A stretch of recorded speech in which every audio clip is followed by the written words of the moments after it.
기독교는 부활의 종교입니다. 부활이 없다면 기독교는 존재할 수가 없습니다. 고린도전서 15장 17절에 보면 사도 바울이 이렇게 얘기합니다. 그리스도께서 다시 살아나신 일이 없으면 너희의 믿음도 헛되고. 만약 예수님께서 부활하지 않았다면 우리가 믿는 모든 믿음의 삶이 다 헛되다는 얘기입니다. 예수님의 부활이 없는 기독교 신앙은 의미가 없다는 것입니다. 만약 여러분들이 교회를 다니고 예수님을 믿는다고 하면서도 예수님의 부활을 믿지 않는다면 그 믿음은 공허한 것이 될 수밖에 없습니다. 사도 바울은 계속해서 이렇게 얘기합니다. 너희가 여전히 죄 가운데 있을 것이요. 인간의 가장 근본적인 문제는 죄와 죽음의 문제입니다. 인간은 누구나 죽음에 이르게 됩니다. 이 죽음이 무엇 때문에 왔습니까? 죄 때문에 왔습니다. 인간 스스로 죄의 문제를 해결할 수 있습니까? 없습니다. 하나님께서 예수 그리스도를 보내셔서 우리 죄를 대신하여 십자가에 못 박혀 죽게 하심으로 우리의 죄를 대속하게 하셨습니다. 예수님의 죽음이 대속의 죽음임을 무엇으로 증명하셨습니까? 바로 부활입니다. 그러므로 만약 예수님이 부활하지 않았다면 우리는 여전히 죄 가운데 있을 것입니다. 더 나아가 이렇게 얘기합니다. 또한 그리스도 안에서 잠자는 자도 망하였으리니. 부활이 없다면 믿는 사람들은 다 망한 것입니다. 예수님은 믿고 죽었는데 부활이 없다? 그것은 구원도 없다는 말입니다. 정말 망한 것이죠. 더 나아가 만일 그리스도 안에서 우리가 바라는 것이 다만 이 세상의 삶뿐이면 모든 사람 가운데 우리가 더욱 불쌍한 자이리라. 우리가 교회를 다니는 것은 단순히 이 세상에서 좀 더 나은 삶을 살기 위해서 다니는 것이 아닙니다. 예수 그리스도의 부활이 있기 때문에 우리는 교회를 다니고 예수님을 믿는 것이죠. 그러므로 만약 부활이 없다면 세상 사람들 가운데 우리가 가장 불쌍한 사람이라는 것입니다. 이것은 곧 무엇을 말합니까? 예수님이 부활하셨다는 거죠. 기독교의 신앙은 예수 그리스도의 부활 위에 세워졌다는 것을 말합니다. 바울이 이렇게 고린도전서 15장을 통해서 매우 강하고 당당하게 그리고 자신 있게 이렇게 말할 수 있었던 이유가 어디에 있습니까? 그는 부활하신 예수님을 만났기 때문입니다. 뿐만 아니라 고린도전서 15장에 보면 부활의 증인들의 이야기가 나옵니다. 사도 바울은 예수 그리스도의 부활을 직접 목격한 사람들의 증언을 들었습니다. 그리고 그 역시 예수 그리스도의 부활을 경험한 사람입니다.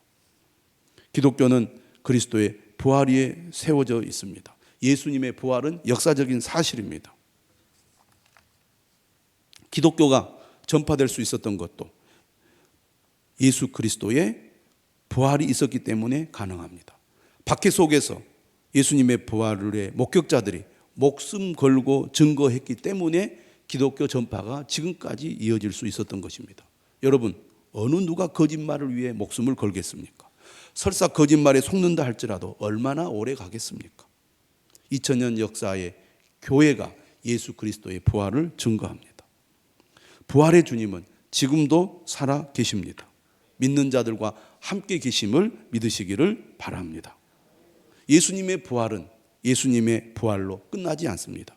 고린도전서 15장 20절에 사도 바울은 이렇게 말합니다. 그러나 이제 그리스도께서 죽은 자 가운데서 다시 살아나사 잠자는 자들의 첫 열매가 되셨도다. 잠자는 자들의 첫 열매가 되셨다는 것은 예수 그리스도의 부활은 부활의 시작이라는 것입니다. 예수 그리스도를 믿는 자들도 예수 그리스도께서 부활하신 것처럼 다시 살아나게 될 거라는 것이죠. 우리는 이 소망을 가지고 있습니다.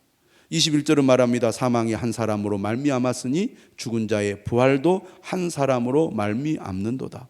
아담 안에서 모든 사람이 죽은 것 같이 그리스도 안에서 모든 사람이 삶을 얻으리라.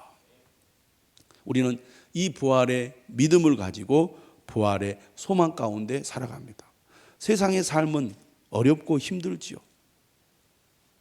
만만한 삶이 없습니다. 항상 힘들고 어려운 삶을 우리 모두가 살아갑니다. 그러한 삶 가운데서도 그리스도인들은 낙심하지 않습니다.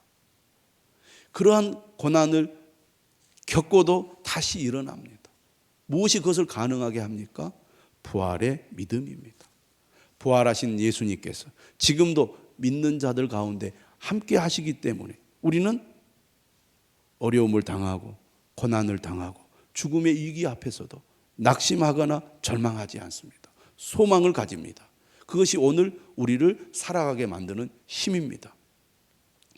최재천 박사라는 진화생물학자가 있습니다. 이분이 도킨스라는 영국의 유명한 진화론자와 논쟁을 하신 분인데 그 논쟁하는 내용이 이제 유튜브에도 있는데요. 이분이 부인이 독실한 그리스도인이어서 오랫동안 부인을 따라 교회를 다닙니다. 그래서 그는 과학자로서 예수 그리스도를 진실로 믿는 믿음을 갖기가 어려웠던 것 같아요. 그래도 교회를 다니면서 그리스도인들이 왜 저렇게 평안한가 그런 생각을 많이 했다는 거예요. 그런데 자신보다 훨씬 어렵고 고난 가운데서도 오히려 마음에 평안이 있더라는 거예요. 기쁨이 있더라는 거예요. 어려움을 이겨내더라는 거예요.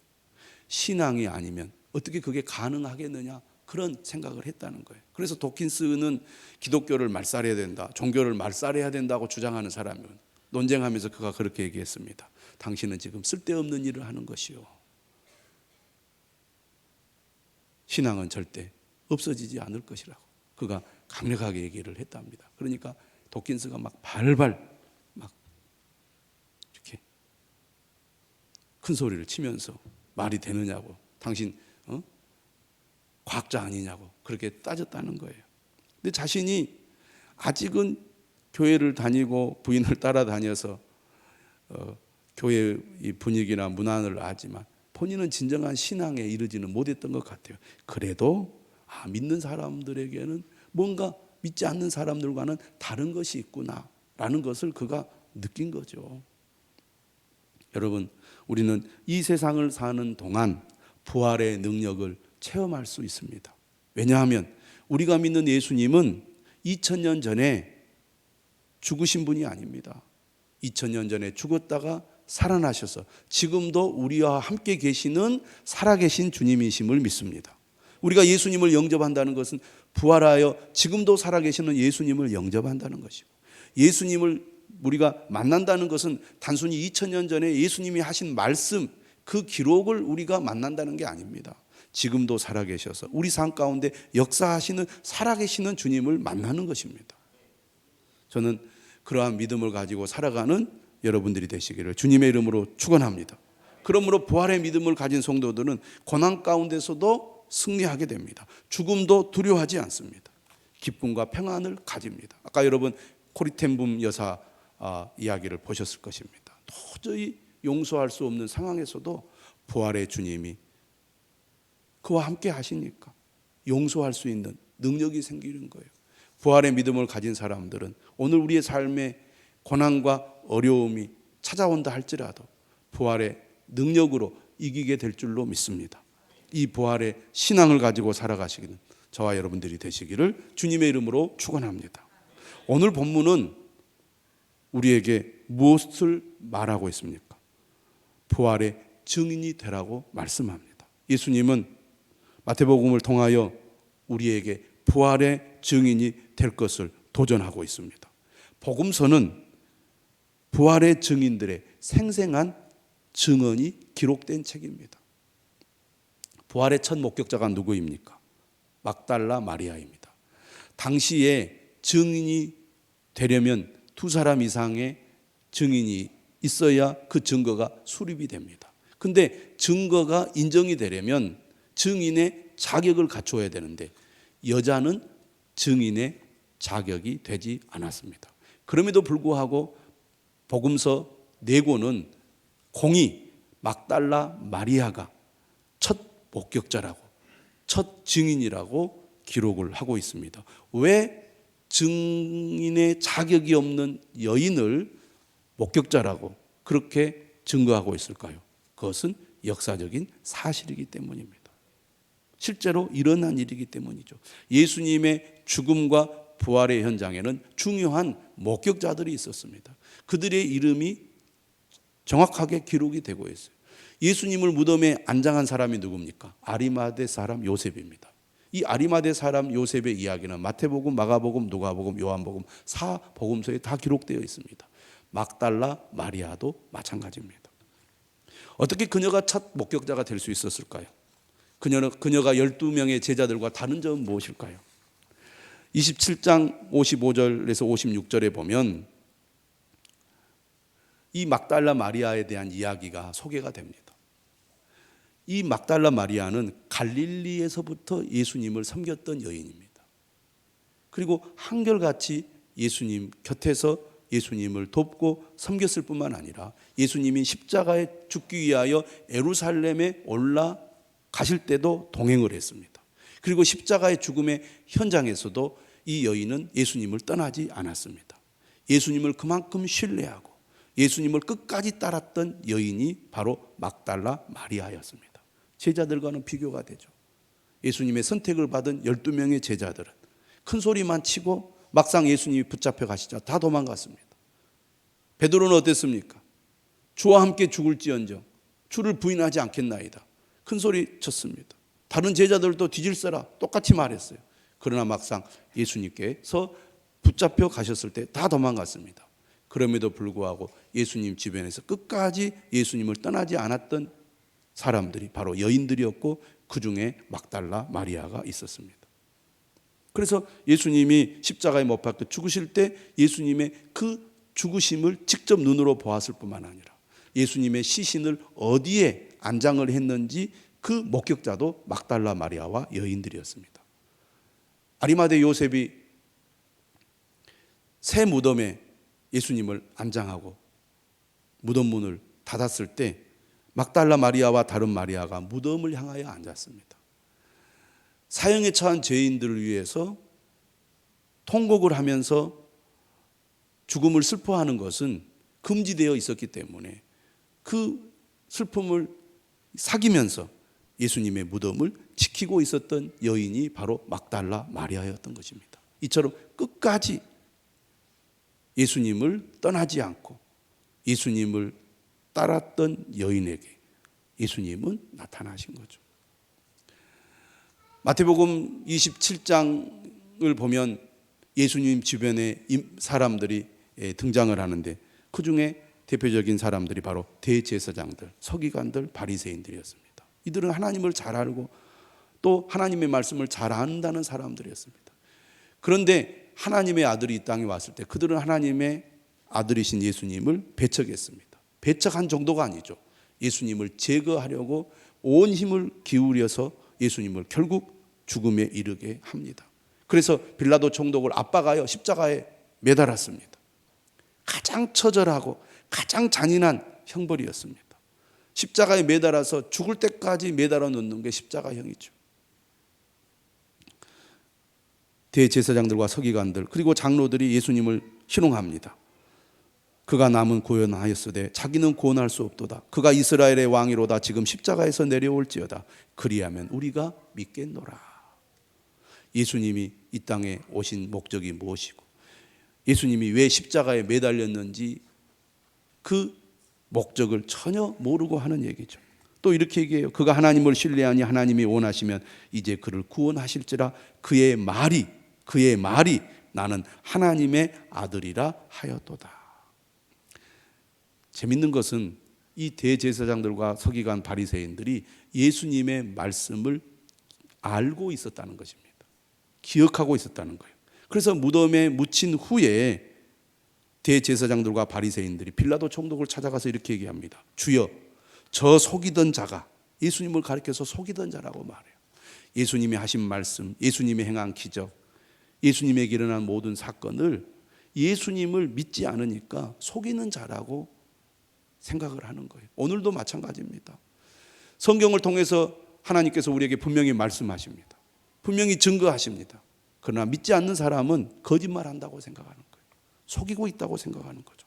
심지어 바리새인들과 대제사장들도 그랬습니다. 그가 이렇게 얘기했어요. 내가 저 속이던 자가 살아있을 때 말하되 내가 사흘 후에 다시 살아나리라 한 것을 우리가 기억하노니, 사흘 후에 다시 살아나리라고 예수님이 말씀한 것을 이 대제사장들과 바리새인들이 알고 기억하고 있습니다. 어떻게 알고 있을까요?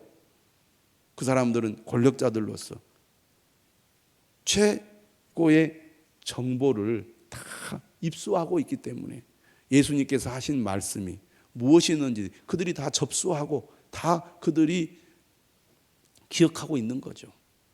무슨 얘기를 했다는 것을 다 알아내지 않았겠습니까? 그런데 그들은 전혀 믿지 않았다는 거예요. 이들이 예수님께서 예루살렘에 왔을 때 뭐라고 얘기합니까? 하늘에 있는 표적을 보여달라고 요청합니다. 예수님이 거부하죠. 왜? 그 전까지 예수님은 수많은 기적을 보여주셨습니다. 예수님이 하나님의 아들임을 증거하셨어요. 그래도 그들은 믿지 않았습니다. 오히려 또 다른 표적을 요구합니다. 내가 너희들에게는 요나의 표적밖에는 보일 것이 없다고 말합니다. 요나가 사흘 밤낮 물고기 뱃속에 있었지 않습니까?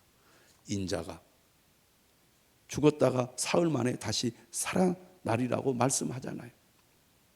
아무리 엄청난 일이 있다 할지라도 믿지 않는 사람들은 관심도 없고 무시하고 배척하고 거부합니다. 오늘날도 마찬가지죠.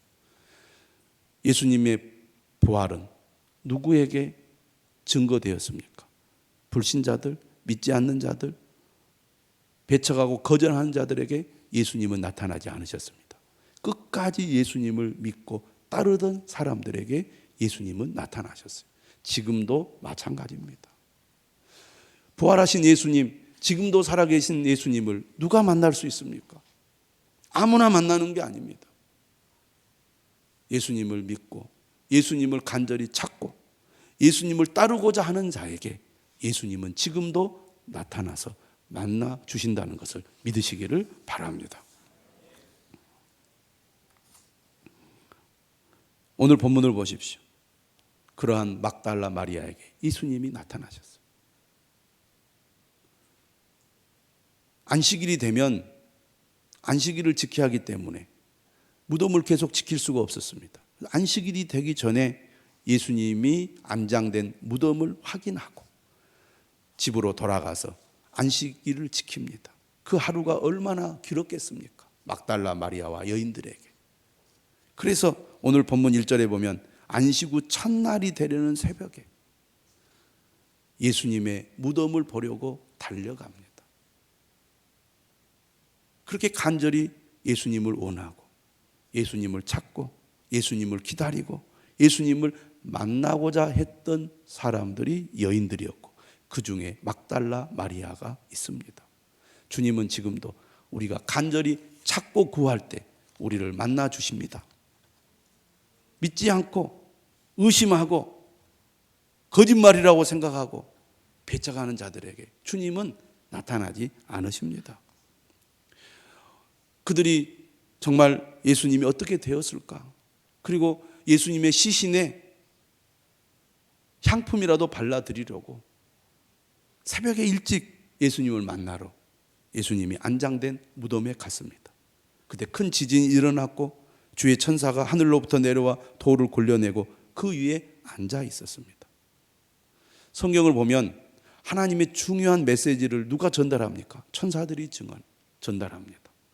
예수님께서 탄생하실 때도 누가 요셉과 마리아에게 예수님의 탄생을 예고했습니까? 천사들이었습니다. 천사였습니다. 천사는 하나님의 메신저입니다. 오늘 본문도 마찬가지죠. 예수님의 살아계심을 누가 막달라 마리아와 여인들에게 전달합니까? 바로 주의 천사였습니다. 한밤중에 밤에 양떼를 지키던 목자들에게 천사가 나타나서 예수님의 탄생을 알린 것처럼 오늘 마태복음 28장에도 보면 주의 천사가 제일 먼저 예수님의 부활의 소식을 여인들에게 알립니다. 5절에 보면 이렇게 말하죠. 너희는 무서워하지 말라. 십자가에 못 박히신 예수를 너희가 찾는 줄을 내가 아노라. 그가 여기 계시지 않고 그가 말씀하신 대로 살아나셨느니라. 와서 그가 누우셨던 곳을 보라. 막달라 마리아 여인들은 예수님께서 무덤에 안장된 것을 두 눈으로 확인했습니다. 그래서 무덤 문을 막아 두었기 때문에 이건 여러 사람들이 힘을 써서 열어야 열 수 있는 무거운 돌문입니다. 그리고 로마의 경비병들이 지키고 있었잖아요. 그러니 예수님은 안전하게 무덤 안에 보관되었을 것이라고 그들은 확신하고 돌아갔던 겁니다. 그런데 무덤 문이 열렸습니다. 천사의 말을 듣고 무덤 안을 들여다보니 예수님이 누워 계시지 않는 거예요. 죽은 자가 어떻게 일어나서 이동을 하겠습니까? 로마의 경비병들이 지키는데 어떻게 누가 훔쳐갔겠습니까? 제자들은 그럴 여력도 없었습니다. 다 숨어 있었기 때문에. 그리고 시신을 훔쳐간들 뭘 하겠습니까? 무덤이 비어 있었다는 것은 예수님에게 무슨 일이 일어났다는 것이고, 천사가 증언한 대로 예수님이 살아나셨기 때문에 그 빈 무덤 안에 예수님이 없었던 것이죠. 천사가 누굽니까? 하나님의 말씀을 전하는 사람이에요. 그는 거짓말하지 않는 존재입니다.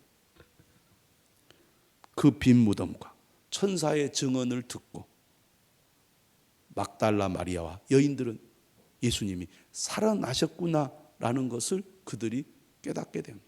놀라운 거죠. 두려움에 사로잡히기까지 했습니다.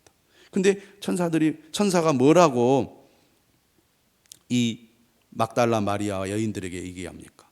그의 제자들에게 예수님이 부활하셨다는 소식을 전하라는 명령을 받습니다. 부활하신 예수님, 부활을 믿는 그리스도인들에게 주님은 무엇을 명령하십니까? 너희도 부활의 증인이 되어라. 천사의 증언과 명령을 듣고 여자들이 어떻게 합니까? 8절에 보니까 무서움과 큰 기쁨으로 빨리 무덤을 떠나 제자들에게 알리려고 다름질을 합니다. 순종하는 것이죠. 예수님을 끝까지 믿고 따르던 여인들은 천사가 전해준 하나님의 말씀을 듣고 그대로 순종합니다. 비록 무서움에 사로잡혔고 정말 예수님이 부활하셨다는 소식을 듣고 너무나 기쁜 나머지 예수님의 부활을 직접 눈으로 확인하지 않았지만 천사의 증언을 믿고 순종하여 부활의 소식을 알리려고 다름질을 한 겁니다. 그렇게 믿음으로 순종하는 여인들에게 누가 나타나셨어요? 예수님이 나타나신 것입니다.